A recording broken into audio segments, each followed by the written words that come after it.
What's happening, family? And welcome to the podcast In the Black of My Mind. I'm your host, Al Thomas, and I'm back with part 2 of the Marion Meadows episode. I hope you watched part 1. If not, you're going to want to check it out. But first, do me a favor and subscribe, like, comment, and share with everybody. How many bodies? Everybody's. Now let's get back to the conversation.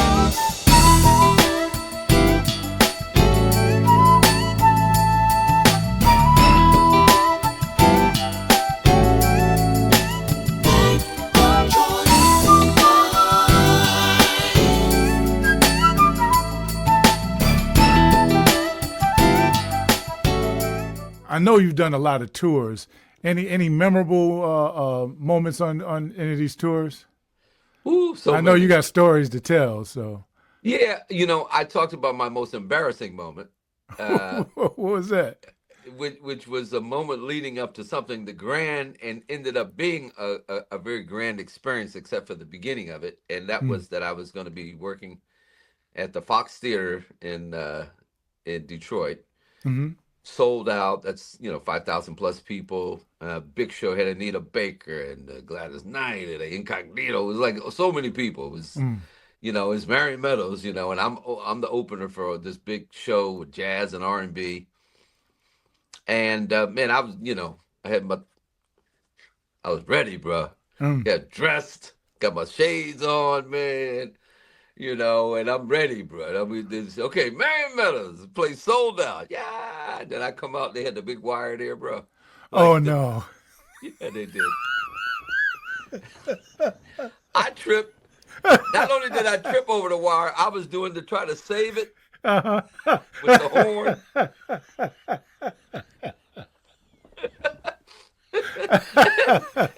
and I'm going like, whoa, whoa. And then the audience, and then I saved it. I didn't go down. I almost uh, did. Had to do the uh, spread legs. I got back to the band's already vamping, but they still vamping. I'm out here, you know. And then the audience went, ooh. They went, ooh. And and so anyway, uh, I got back. I was cool. The show went on. It was great. It was great. uh, So years later, I played the Hollywood Bowl. No, it was the Greek Theater from the Hollywood Bowl in L.A. mm. Big show. Anita Baker. I come back.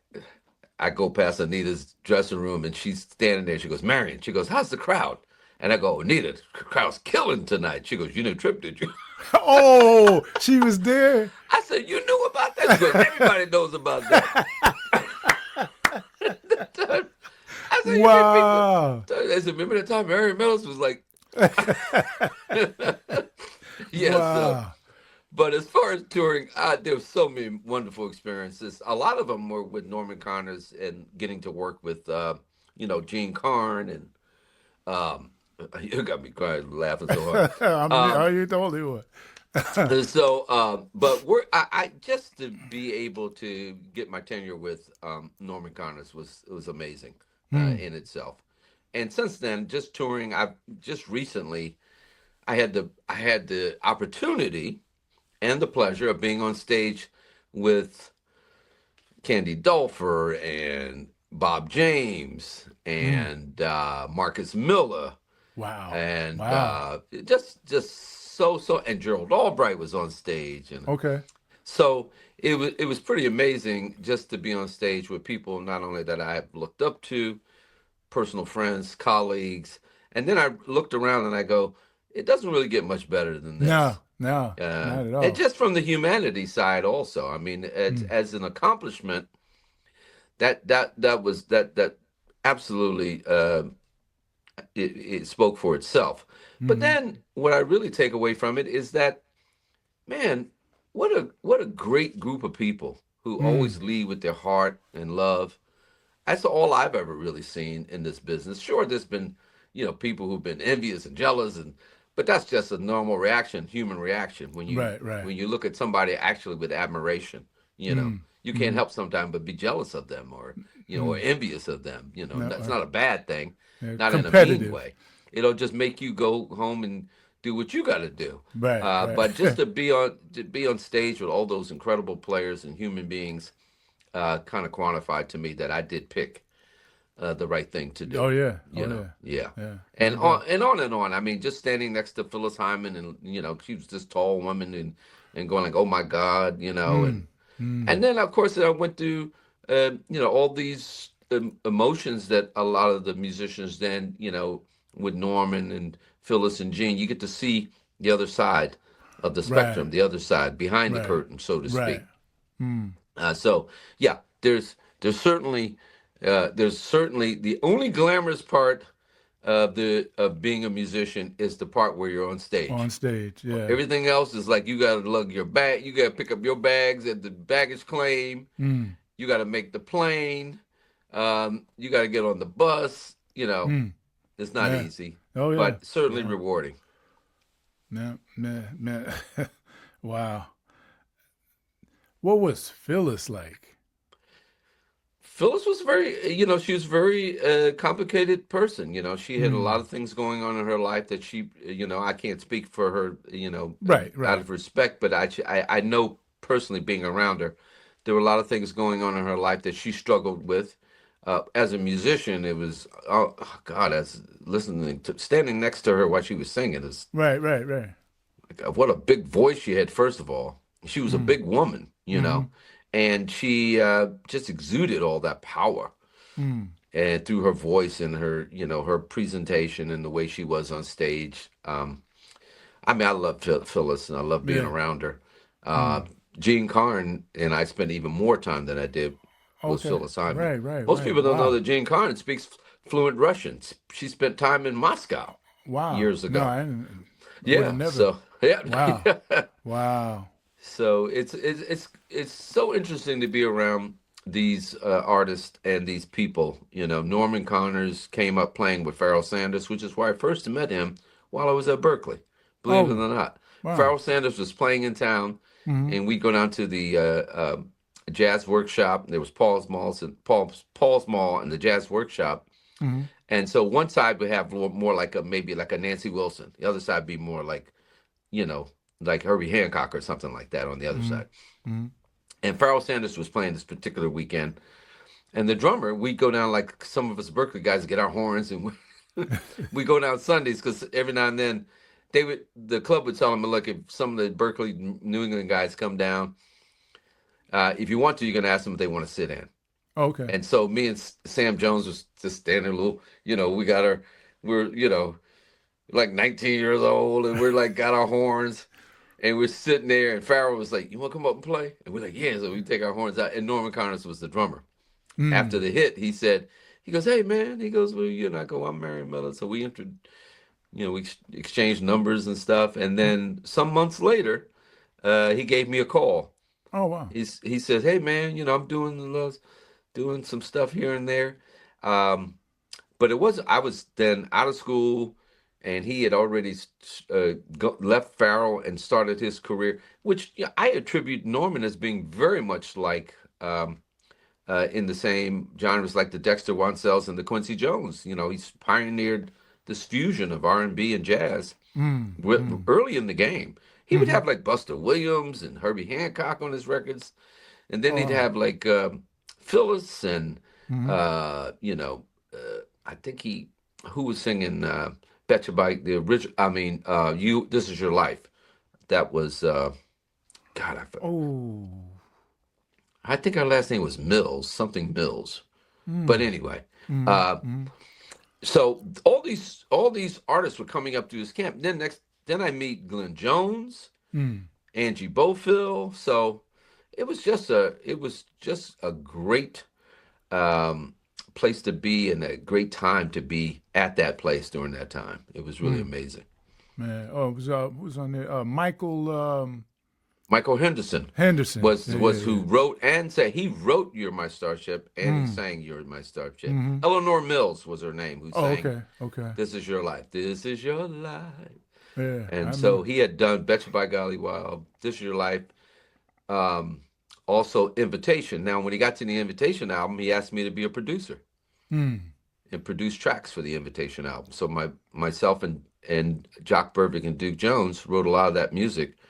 And we went to the Caribbean and stayed down in St. Croix Mm. and wrote this record, came back, and when we presented it to Norman, a lot of these songs that kind of resurrected his career in a way, because Wow. it had been a while since he recorded anything like an invitation. I mean, like a "You're My Starship" or anything like that. Right, right, right. So it was great band to be in, a lot of people to be around. So it kind of got me in that Philly scene from New York. My New York Mm. guys were going, "Oh, you spent a lot of time down in Philly, huh?" Okay. Is Jock still with us?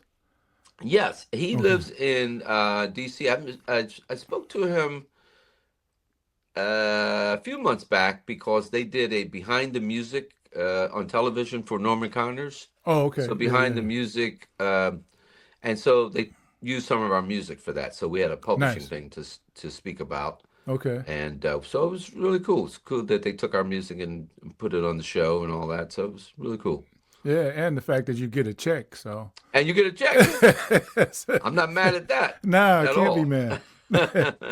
Can't be mad. Hi, this is Artie Dixon, and you're watching In the Black of My Mind with my brother Al Thomas.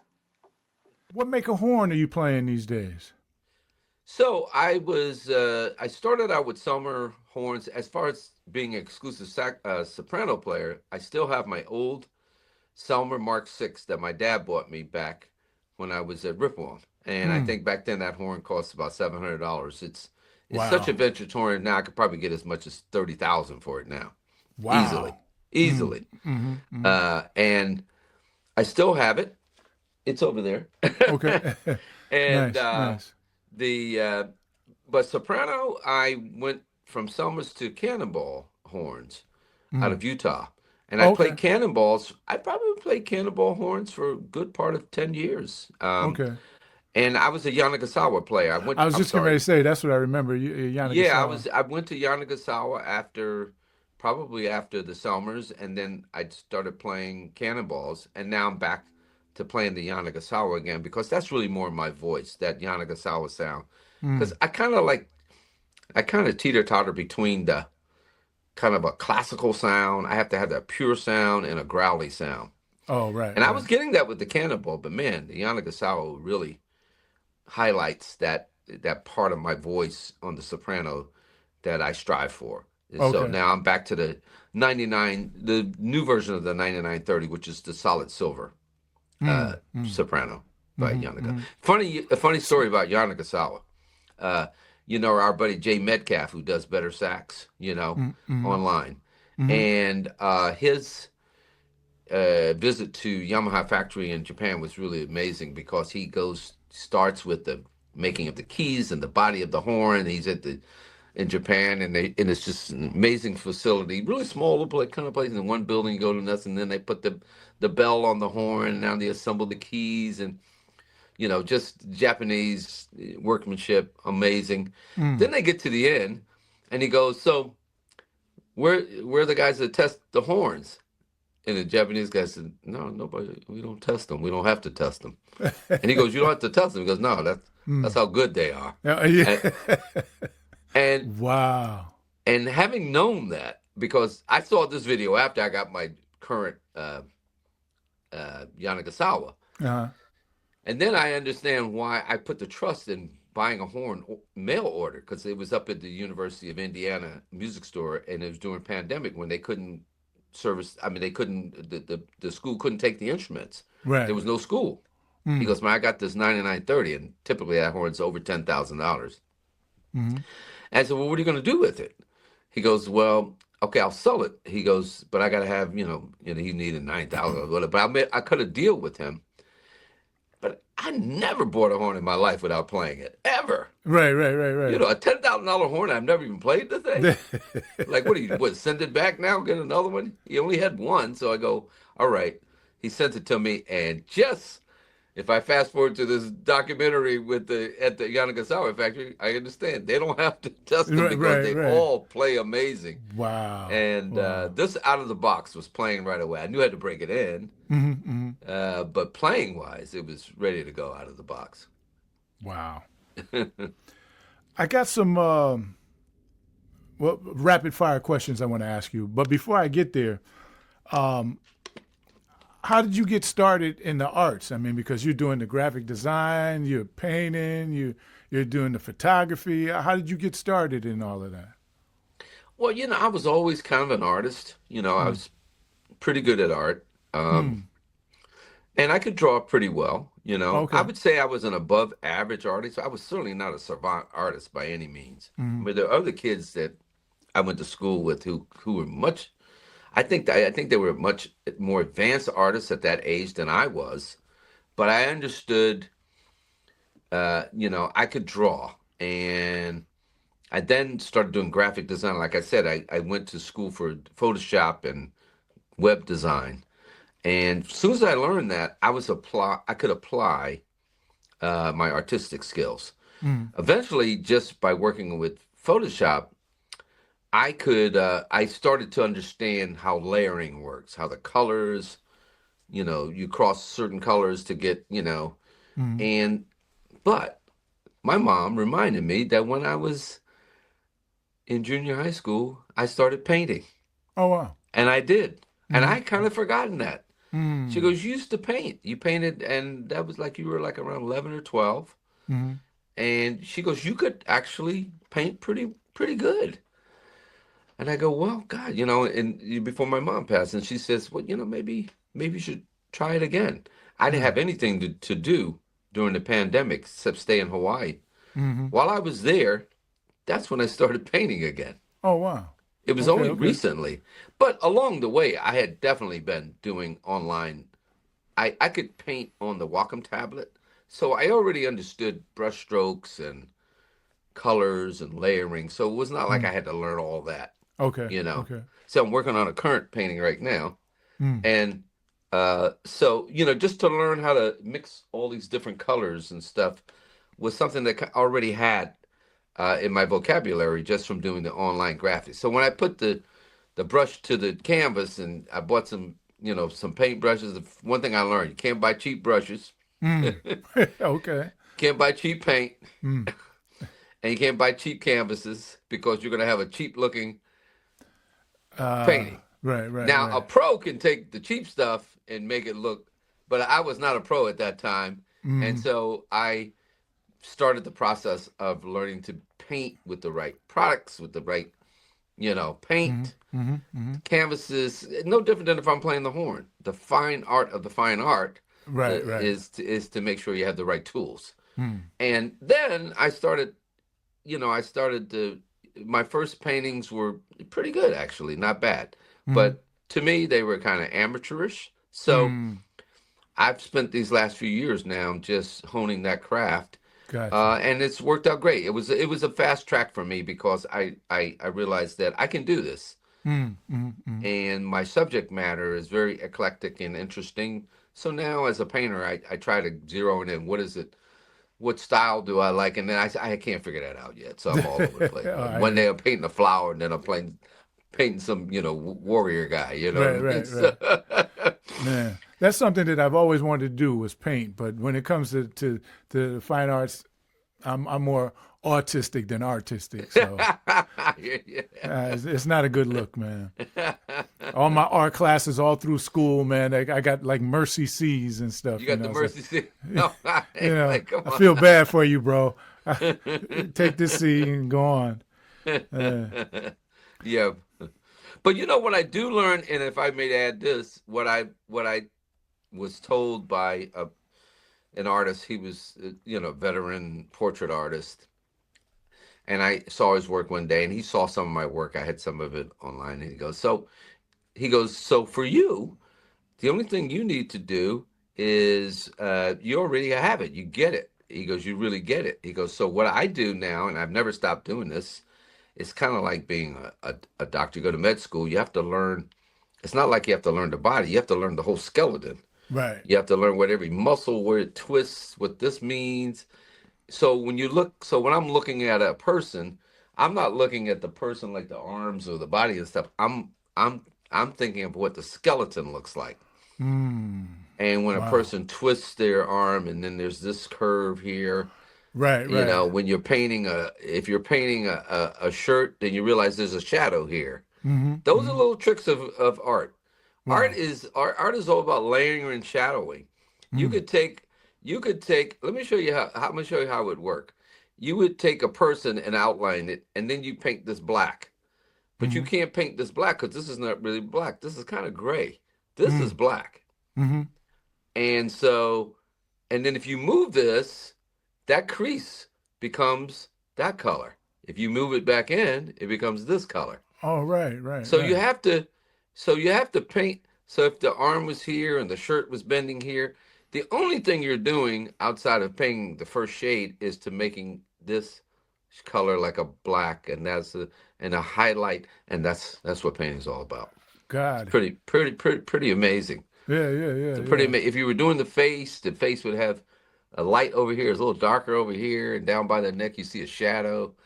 And if you had hair, if you go like this, it's the process of that is once you learn, and if you already have some drawing skills, the painting part is that it really is about layering, you Mm. know. Mm. And like I said, these shadows move, and so then you'll have this shadow here and this shadow here, and it's really, that the main thing is that I learned about painting is don't put too much paint down at once. All right, I all used to do that all the time. I'd slap a whole bunch of paint down. I go, now where do I go? right. Yeah, right, right, right. Dang, you can't erase it. So. Can't erase it.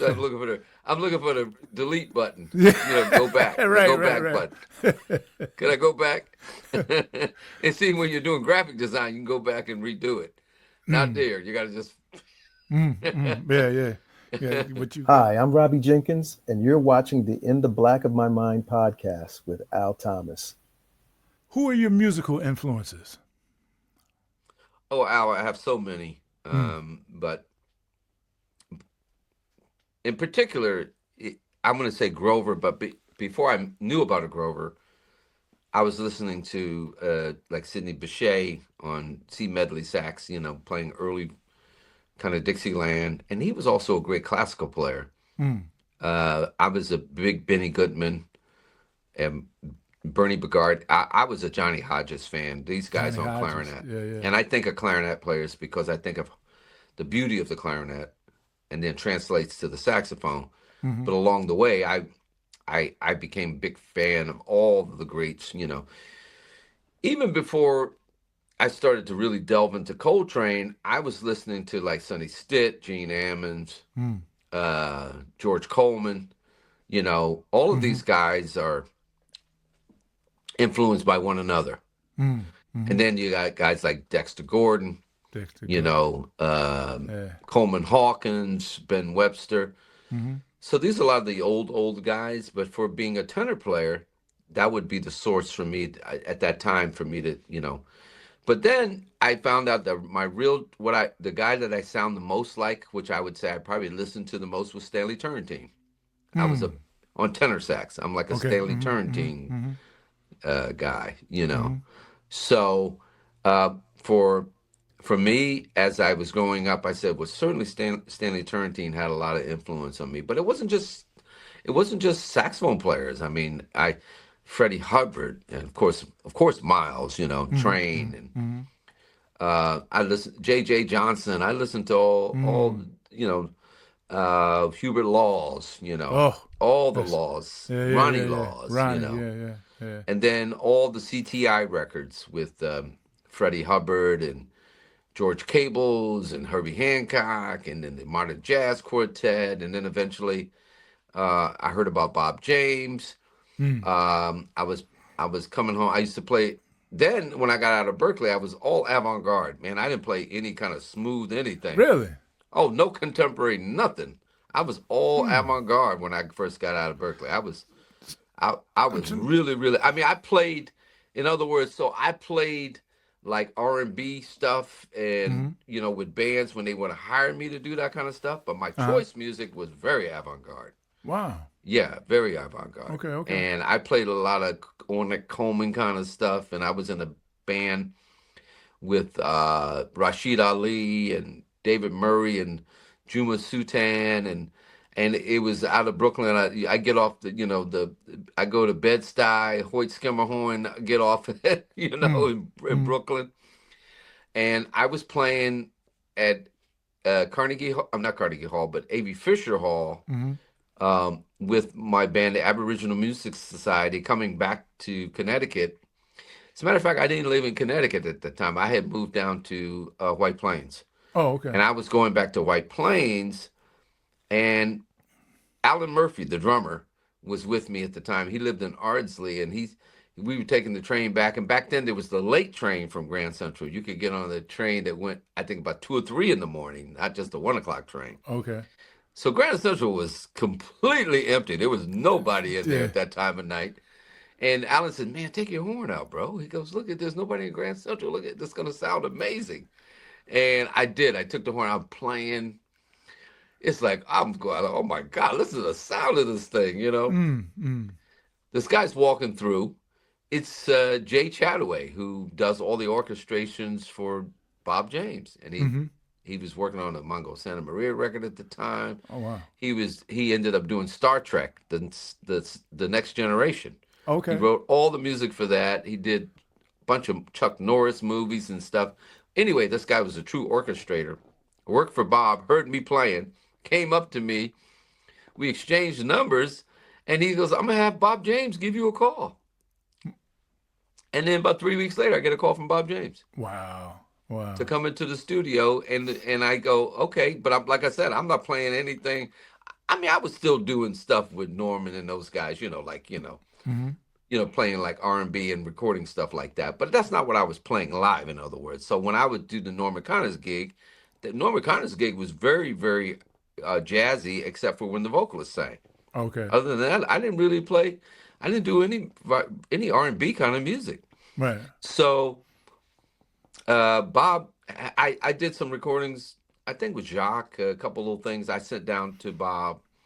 When I got to the studio, he had Eric Gale on guitar. Oh. Steve Gadd was playing the drums. Gary King was on bass. Dang. Yeah, the Killer Squad. Yeah, and that was who was at the session. Right. And Bob James on keyboards. So Killer Squad. yeah. And so now I'm playing like contemporary jazz. All of a sudden I'm playing.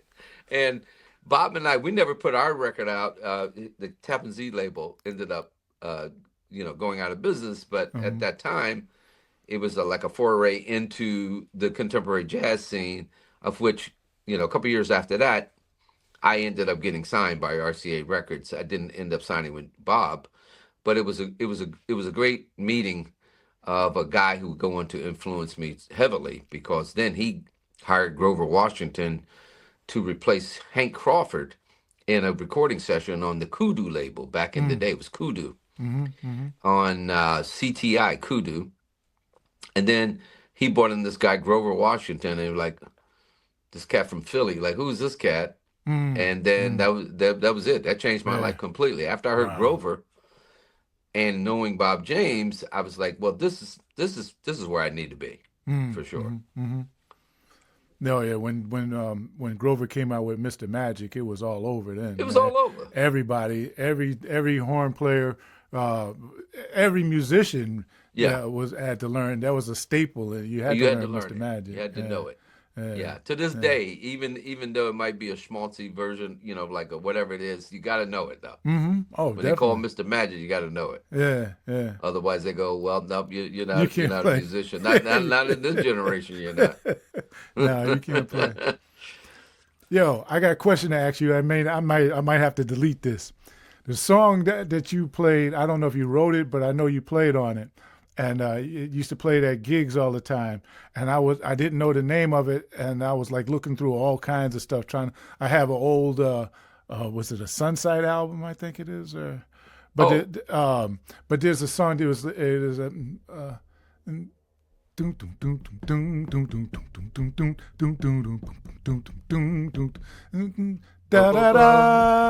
da da da da da da da da. Oh, da yeah. da da da da da da da da.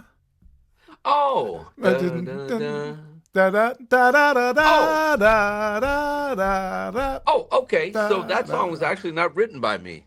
Oh, That okay. was written by Joey Malati, Oh, really? What's it and called? it's called Yamaha. Yamaha. Okay, okay. Yeah, yeah. All right. And that song was written when we had the Sunsight Band, Okay, okay. and we recorded it on Joey Malati's Live at the Foundry album. Ah, Yeah, okay. that's what that's Yamaha. from. Yeah. Yeah, He yeah. had gotten that big Yamaha keyboard, the very first, that first one that you had to bring, and Oh, then you had the electric grand or the something. electric grand. You had to, Yeah, yeah. we had to lug that big giant thing all the time. You know, I said we must have been young. We Yeah, carried that yeah. thing You ain't around, lying. and Yeah. he named it after that. Oh, okay, okay. Yeah. Yeah, I got a 88 key Fender Rhodes in here. Oh, do you? Oh, Yeah, beautiful. needs a little work.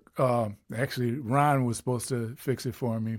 Oh, yeah. Yeah, but I was like, I am not taking that thing out nowhere, man. That is Yeah. freaking way too heavy, man. Yeah, yeah. Not to mention that's you don't want to mess that up. Right. That's a collectible right Yeah, there for yeah. sure. I won't take my tenor on the road. That's why I won't. I mean, I'm gonna get like a traveling tenor. Oh, I've got okay. another one upstairs Uh-huh. from Cannonball, but I'm gonna get another maybe like Summer to take on the road because I won't take this one out. I Oh, won't yeah. even. I don't blame you. It'd be okay if I could carry it, but sometimes the airplane want to take it from you. And like, oh, Right. And somebody you got the gorilla in the back jumping on no, it and I stuff. can't do Yeah, it. Can't do it. I know that's right. Yeah, it's just soprano. You can just bring it right on Oh and yeah. put in the overhead. Yeah, I see sometimes when the gate agent looks at me funny, I go, "Don't try it. It's just a little soprano. Yeah, right. Y'all be letting them bring them golf clubs on it." Oh, okay. No, but the reason I track about the golf clubs is for the longest time, the golf clubs, you know how much your golf clubs weigh when you take Yeah. them on the plane. Yeah. I take my bicycle on the plane. My bicycle weighed like 15 pounds, and they charge me $108. Golf clubs free. No, not no more, man. Not I got anymore, a huh? travel bag, man. Yeah. So what do they charge for golf clubs now? For the clubs or Take the whole bag, the travel bag. last time on the plane. it wasn't. It was just like they charged me like it was another suitcase. Oh, so no, like another $50 or something. Yeah. If you have $40 or something. Yeah, Yeah. because for the bicycles, $200 to take it on. Ooh. That's right, and it weighs only about 20 pounds or something. Right. I mean, Yeah. do you disassemble it or? Yeah, you put it in the case, but they Uh-huh. call the case oversized. But when you really break it down, the golf club bag is probably just as long. It's not as tall, And a whole lot heavier. and a lot heavier. Yeah. Definitely a lot heavier. But yeah, I always kid the golfers that, man, you golfers, But back in the day, they didn't charge for golf clubs at all. Golf clubs were free for a long time. Yeah, well, Yeah. it ain't the case no more. Not in the case. Yeah, man, I go on vacation. I'm like, do I Should I really rent want to take? clubs? Yeah, exactly. And they got ship sticks or something like that. Yeah. They'll ship your golf clubs for you. But I mean, you're talking like $300-400 and stuff one Yeah. way. Yeah, we have the bike, the same thing, bike ship, and it's about the same, about $300 each way. So it's really not worth it. It's might as well just get a case and bring it on the plane, to ship it, because that's over $600 to go Yeah, round it's trip. ridiculous. Yeah. Yeah. Now, do you ride every day or are you a couple times a week or? Well, if it's the riding season, then I try to get out every day. When I'm in Hawaii, I'm out on the bike every day because that's part of my routine. Right. But I've recently moved back east here, and I was going to try to even get out today, even though I had to put on the winter gear. It's not too bad out today. But if you're riding and it's still like in the 40s, that could be a little cold on the bike. Oh yeah, heck Yeah. Below that, I won't ride. 45 is about the cutoff for me. But in the 50s, no problem, because you're heating up, But Right. so I can get out on the bike. I try to get out as much as I can, just to keep my fitness. I don't race anymore, but I raced up until a few years ago. Still racing in the Masters, and but in order to stay race ready, you really have to get on the bike, rain or shine, 50 miles a day. Oh, Yeah, 50 Man. miles a day. Even in the rain, you got to go. You got to go. Because you're going to race in the rain. Right, so you right, need to right. go practice in the rain. Right. Believe it or not. As crazy as that sounds. But No, you got to no, get the bike yeah. wet. You got to get wet. You can't, But now it rains. See, I'm not going. I'm in the Man, house. if If I I get put, caught in the rain, that's one thing. But oh I'm yeah, not right, going right, out right. in the rain. Right, that's me with golf. If Yeah. if it's raining, I'm not going out. But if it starts raining when I'm out there, I'm not coming in. I'm Just- already wet. So I'm already wet. Yeah, so no yeah. problem. Yeah. now, if I put in 50 miles in a week, that was a good week for me. You can 50 Yeah, miles well, a day. Oof.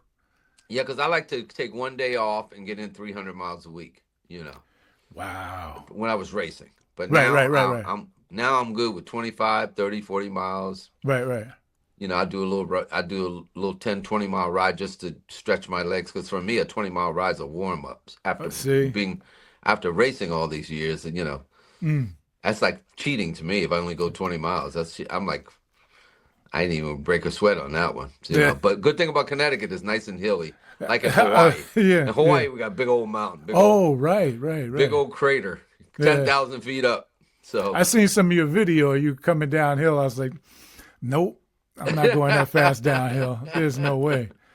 When I bought my bike, you said you better get a helmet, and I'm thank God I did, because the first time I'm coming down the hill to going to my house, I'm flying coming down the hill, and I hit the front brake and not the back brake, uh-oh. and I was ass over elbows and stuff. Yeah, man. you went over. Oh yeah, and I didn't. It was, and my head did the double bounce off the street. Oh, But with that helmet, I didn't feel a thing. Right. And that was only, I'm my body wise, I was fine. I didn't no scratches or anything. Oh, but okay. but if I didn't have that helmet on, you hit your head, cracked your head. Yeah, you can cancel And Christmas. I bet the helmet had some scratches on it. yeah, definitely. So Yeah, I've been hit by cars, and the helmet. I remember you were coming to Toad's place, and you Yeah. got hit by like a truck or something like Yeah, that. well, yeah, back in the day. Yeah. Yeah, I got hit. I got hit a couple times, but No. one time really bad back in the Oh, 90s. no. The late 90s, I got hit by a guy driving a Dodge Ram truck. And I got messed up pretty bad on that one. Not something that's debilitating now, but at that time I had leg crack, my shoulder was dislocated, my knuckles were all skint up, and Yeah. a lot of road rash. But even after that, I was back on the bike in 6 weeks. So Wow. I must have said, I guess I'm a bike rider, because I've just been hit by a car, and 6 weeks later, I'm back on it. Yeah. Oh, yeah, I'm a definitely. little scared, though. I'm not Oh, gonna right. lie. When I got to the intersection, I go. I used to just barrel You're through. right. Yeah. Now I'm stopping. I'm going like this. Yeah, no, I'm good. I'm good, and I don't ride on the streets anymore. I haven't ridden in a while now, but I don't ride. I go to, they got this trail that goes from New Haven up through Springfield. Really? Yeah, Trail? yeah, it's really Goes nice all the way too. to Springfield? Yeah. Wow. I mean, you got God, I forgot what it's called now. But it goes from like Yale, all the way up, through Hamden, up through Oh, Cheshire. wow. Hi, my name is Howard Cloud. Please watch In the Black of My Mind with host Al Thomas.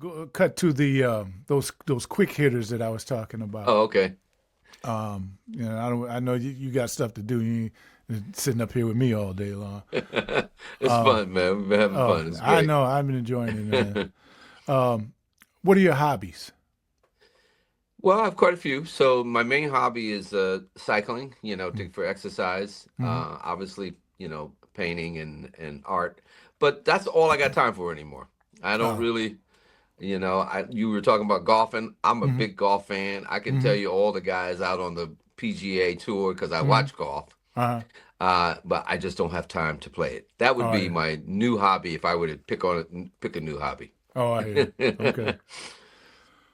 What is the greatest accomplishment of your life?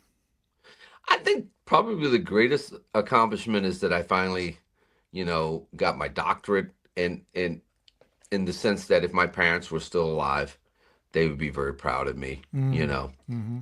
because that's what parents look. They look at your accomplishments in life, and they were certainly proud when they saw me as a musician and as a recording artist. Right. But they were always proud of me getting the job done, and so I think just getting that was probably my greatest accomplishment as academically speaking. But I think the greatest thing ever happened to me was when I had my daughter. Oh, wow. Yeah. That's my Yeah. greatest accomplishment. Wow. Yeah. That I didn't even know if I know you have children, but I only have one. So, Yeah, too. Yeah. Boy and girl. and but that was a big one. I know that's right. I know that's right. What's on your bucket list? Ooh, I think on my bucket list. Oh, I have a good answer for that. On my bucket list right now is to finish the documentary that I'm working on, which would eventually lead to a curriculum change in America. My idea is that we have lost sight of the importance of our culture in America. We struggle with America as it is, and everyone has their opinions of what America looks like now. America does not look like when we were young. It's not the same look anymore. Not at all. Not at all. And we certainly had a lot of culture at our disposal, and we were certainly influenced by a lot of culture of those who came before us. So I call this on the shoulders. That kind of personifies the importance and emphasizes the importance that certain jazz artists in our past should be considered heroes, not icons. If you're going to have a Thomas Edison and an Alexander Graham Bell, then you should have a Louis Armstrong and a Duke Ellington. Those were also heroes. Right. They weren't just some guys who played music, and by the way, this other guy invented the light. No, these guys invented the light, the light of life in our and what was going to come next in the world, not just America. Right. It just happened to be spawned here in America. It happened here. But what was going to happen next after a Freddie Keppard or a Jelly Roll Morton or a Bessie Smith or a King Oliver or a Louis Armstrong or a Roy Eldridge or a Dizzy Gillespie or Train, Miles Davis. Now, I keep going, and now we've transitioned to we're moving on to the Little Richards who invent rock and roll, right, and the Louis Jordans who are the precursors to R&B music. And I say these names because these people, many of these people, James Brown should be a national hero. Yeah. He should not be. Children should know who James Brown was, and they should know who Louis Armstrong was, not because they were some musicians, and in some cases, musicians. And musicians were, they're kind of the court jesters. Yeah, we are the court jesters, but guess what? I think the music has kept humanity alive across the world. Oh, truly. And it's truly kept us out of chaos. So my goal is, my bucket list is that the program that we're starting now will start out as a documentary, not unlike the Ken Burns offering of the history of our music. But this would concentrate and kind of, like I said before, emphasize the importance of how do we get to the place where we can bring the conversation back to, grade school children. How's it possible that we were young and we knew who Picasso, Beethoven, and Duke Ellington were? How's that possible? Right. I could say those names to you when you were young and you would know what I was talking about. Exactly. If I say those names today to kids, they don't, who? Yeah. Duke Ellington? Duke who? What did he do? He's the Duke of something? Exactly. That's not their fault. There's a reason that today's younger people don't, and not just younger, there was generationally we've started to lose the severing of the umbilical cord of culture in America happened a long time ago. And we just keep moving away further and further away from that.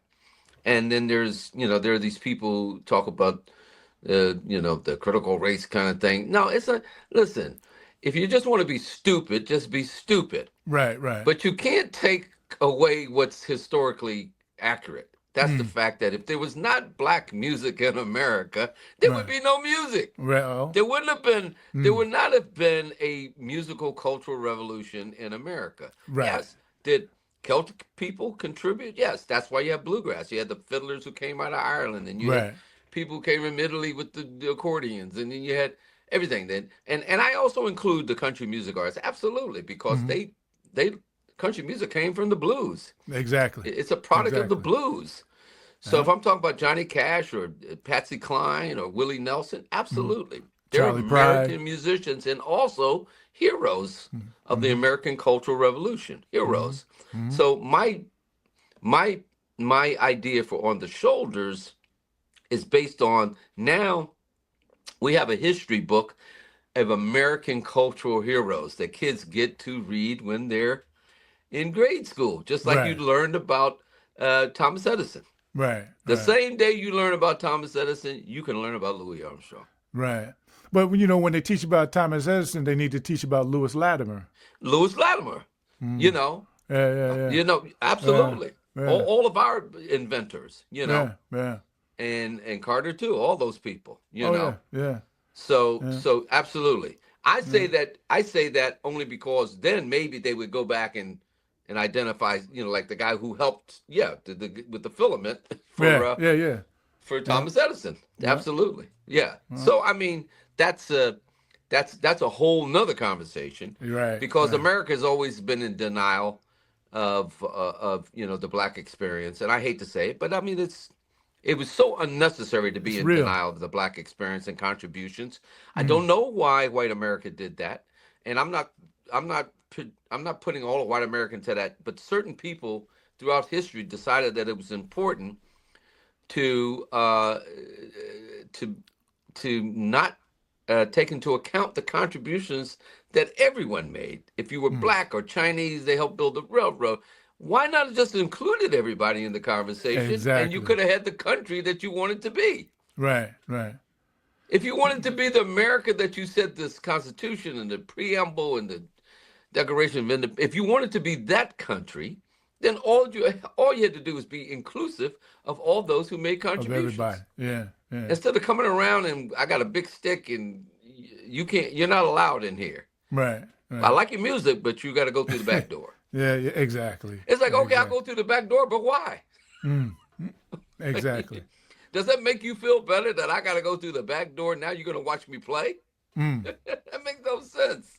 So all those metaphors are part of the reason that I feel that it's important. And I asked a young educator, and she's an active, musician on the scene now, and she's younger, and she's also an educator. And I asked her, I said, do you think it's important that young people know our history? And she said she didn't think it was that important in the sense that it's a new generation in a different time.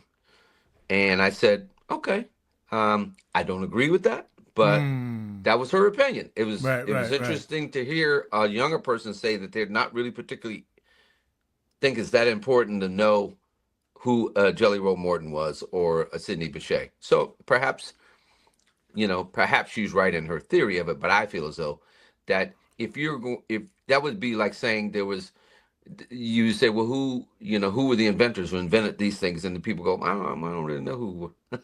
I don't really know who invented that. Right. People are proud of their inventions and their contributions. Well, so are musicians and artists. Exactly. They want to be remembered as well. And not to mention the fact that the different musicians brought about changes to America. They changed the way that people saw America. It was a different modality. So the way that they spoke, the way the jazz musicians speak is a language unto itself. A whole other language. You know what I'm saying? And so that language has kind of permeated throughout society and stuff and has been adopted by society, but they don't understand where it came from. They don't understand where it came from. And it has been adopted in the American culture. If I may, I could read you something. And by all means. This is my On the Shoulders. So So, part of what I've already written is like this is like would be the libretto, the scenario, or the synopsis of what's going to happen. So it'd be like a smoky club, and it opens with a trumpet, fills the air with archival footage, flickers Duke Ellington on the piano, Miles Davis. So in other words, different generations of people would be contributing to this. At the same time, you would have Miles and you would have Duke, Bessie Smith, all on stage at the same time with Louis Armstrong, even though they came from all these different generations. But Right. basically, it goes on to say, that the jazz was much more than the music itself. It's a story of a struggle, a triumph, and it was born in the back rooms and the street corners of America as the language of freedom, expression. Just like you were saying, it meant so much more. And then I write, every note played today stands on the shoulders of those who came before us, the pioneers who transformed sound into revolution, rhythm into resilience, and melody into a movement, and still echoes throughout time. So that's the premise. And it would be, I think, important, and I think also welcome. Maybe not particular at this particular, we're going through all these crazy things in America, but maybe that's something we need right now, something that's so Definitely. there's no color or smell to art. It's and it doesn't matter. I like what the classical orchestras are doing now. Whereas before you come in and do an audition and they watch you play, and now they put you behind a curtain because they Oh, don't really? then they don't know you're Right, trying right. for the first chair of the cello. Right. And they hear this beautiful cello sound, but they don't know if you're a man or a woman or if you're 2 feet tall or 8 feet tall. The point is that they're listening for the musician that they want for the orchestra, as opposed to the person they want to see. Right. Yeah. Wow, I didn't know that. That's interesting. Yeah. So a lot of orchestras are doing that now. They're doing behind the curtain auditions. So which I think is very cool. Yeah, I do too now. We never cared growing up in musicians. We didn't care if you were white, black, female, male. If you could play, you're in the band. Yeah, can you play? For real. Show up at 8. We'll see you at 8. Bring your horn. Yeah, right. Or guitar. Yeah. Hi, this is Greg Thomas of Parliament Funkadelic, and you're listening to In the Black of My Mind podcast. Check us out. Woof. I just got a couple more, and then Sure. I'm gonna let you go. Where's the coolest place that you've ever traveled to? Wow. Let me think about that one. Well, I've been to a lot of really, really cool places. I think the place that ended up settling because my daughter ended up going there is Hawaii, because it's very magical. It's a magical place in the sense that it was a volcanic island. People got there, and to this day, there, as far as places on the planet where I go, and especially if you were going to call it America, it's just a lovely place to be with lovely people. With on Maui, when we're there on Maui, nobody's killing anybody. We don't have any of that kind of stuff going on. It's an attention is paid to nature, preserving and the planet, so to speak. They get it. It's not overkill. Right. It's not sensationalism. It's not like flagrant ideology. It's just real life. Let's just do it the way it's supposed to be done. With the respect for your neighbor, so it's for me. It's been a revelation for me to be able to spend time there. I've been to a lot of really cool places, but if I were to say the place I want to go to over and over again, that would be it. It would be Maui in Hawaii. Yeah. Maui. Okay. Yeah, especially Maui. That's where I live. But yeah. Who is your hero? For me, my hero would have been Grover Washington. For me, as far as a musician, only because in some ways he took me under his wing. He recognized that I had a sound, and he gave me that little push that I needed at a time where I wasn't really so sure where. Oh, you I had a was going. relationship with him. I did. I Oh, did. okay. Oh, cool, cool. Only because I was that little jazz workshop in Boston. One night I went to sit in with Bobby Humphrey, Mm-hmm. and Bobby Humphrey was sick at the time, had the flu, and she said, "Marion, can you play with me all week? I really need, do this gig and just." And I said, "Sure, Bobby." She goes, "I can't really pay you because I just, And I go, no problem. So I Mm-hmm. played with her. She threw me a couple bucks. The last day that she was playing, Grover was there for his show that was going to start the next day. Oh, And he okay. was in the audience. I didn't know he was in the audience. I had never met Wow. him. Wow. I'm glad I didn't know he was in the audience because I would have messed up probably every lick. And after the show, he came up to me, and right away I said, "Grover Washington." I said, "Oh my God, this is Grover Mm. Washington." And he invited me out to lunch. I thought he was inviting me to a lesson. I tripped up with my horn. He goes, "Man, this ain't a lesson. We just having lunch." Mm. Wow. And he talked to me. He told me I had a sound. He goes, "You have a sound? All you got to do is stick with that sound. You don't need to play my licks anymore." He goes, "Just develop what you're doing." He goes, "I Mm. already hear it in you as a young player. So Wow. continue to do what you're doing." He goes, "But stick with that sound. You got a sound and you don't need to change it." And Mm. from, until he died, we stayed in touch, and, it's, he just was always there as a mentor. So that's really my hero. My other hero is Norman Connors, Okay. because he really did get me started and saw something in me that I don't think anybody else saw at the time, and he gave me my wings. Wow. So yeah, he said, "You go ahead and just spread your wings, bro, and do what you got to, and with no restrictions, just play, do your Mm. thing." What's your favorite song? Ooh, that's a rough one. Ah.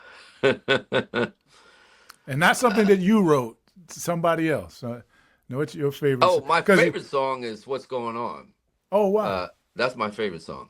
Okay. Yeah, Okay. because that was really during the time that um, I was kind of coming into my own, trying to figure out what I was going to do. And then that was the end of the Vietnam War and Mm-hmm. Marvin Gaye. I was certainly a big fan of Marvin's, and uh, it just said it all. It really did. The song still does. It translates even to today. What's Oh, going on. definitely. Uh, Yeah, definitely. it definitely transposes to what's going on today. When people are in denial of life itself, everybody sees it still. You can be all kinds of slick and all that kind of stuff, and I might still be buying into that program only because that's the choice that's here. But everybody knows that it's based on some other kind of agenda. When Mm-hmm. it's more pure and you already know. I always say, well, how do you explain what is it that makes that's like, if you're saying what's going on, what makes quantifies that whole idea of what that's all about? As well, first of all, it's really what was going on at the time and why people in certain powerful positions put people in compromising positions. And then, what would your mama say? Very simple. Yeah, right, right. After all that's said and done, what would your mama say? Because your mother would say, "Get your butt over here. You ain't going over there because for a reason. Right, right, Because you right, don't have right. any business over there." And what you Exactly. just and your mother said, "That's not true. What you Mm. just said was not true." Mm. Mm. So if it's somebody in front of us supposedly guiding us, and they're telling us a lie, and we know it's a lie, it's a lie. Mm. Because your mama would say, "That's not true." So I would say, what would your mama say? Okay. The Mm. outcome would be either you defied her or you listened to her. Right, right. And we all know the shortest path to success in life was to listen to what your mother had to say. The shortest path to keep living. To keep living. Yeah, because she might have ended it in her day. For real. For real. Last question might be the most difficult. Tell me your life story in one sentence. Um, my life story in one sentence. A child born in a coal mining camp in West Virginia during the days of probably the end of segregation. in a segregated coal mining town. Went to a 2-room school. Had a father who went to school, moved his family. I not discovered, but because of my parents and my dad being a music lover, I discovered art in my household. I embraced art, went on to become an artist, and am all the better for it because of the house I was brought up in, the place I came from, and to where I am now. Um, what a story. I mean, to fill in all those blanks, but it was all because of my foundation in my household that now, at this point in my life, I've been able to embrace all of these wonderful gifts and tools that I've been given, and became Marion Meadows, the artist that I am, but mostly the person that I am, because all along the way, certainly I've made mistakes, and I've tried to correct those mistakes and learn from those mistakes. But I like to say that I did a lot more positive in my life than I did negative. So. Oh, no doubt, no doubt. And that's a long runoff sentence, but we can just throw some commas in there and we're good. Yeah, we'll put a couple comments. That's it. Yeah. Oh, man. Now, how can people get in contact with you on the social media? Yeah, so they can go to Facebook, Marion Meadows on Facebook. Instagram is Marion Sax Biker, or Marion Meadows. It'll pop up as Marion Saxophone Biker. Also, soon I'm going to be doing my own TikTok too. I'm going to do that. But mainly, I don't do the X anymore. I don't do Twitter anymore. I've resigned from that. And so I just do, you can find me on all, Instagram, Facebook, and like I said, pretty soon I'm going to go in some other platforms as well. So I'm pretty active on there. MarionMeadows.com will take you to my artwork and photography. So just go to MarionMeadows.com and you can get all of those links to everything. Good deal. Yo, bro, I appreciate this more than you know, man. I was looking at, I said an hour, right? This is going to ended up being it'll be 2 episodes, actually. Okay, part great. 1, part great. 2. Yes, yeah, man. Yeah, man. This has been another episode of In the Black of My Mind podcast. Make sure you like, comment, subscribe, and share. Until next week, y'all be blessed.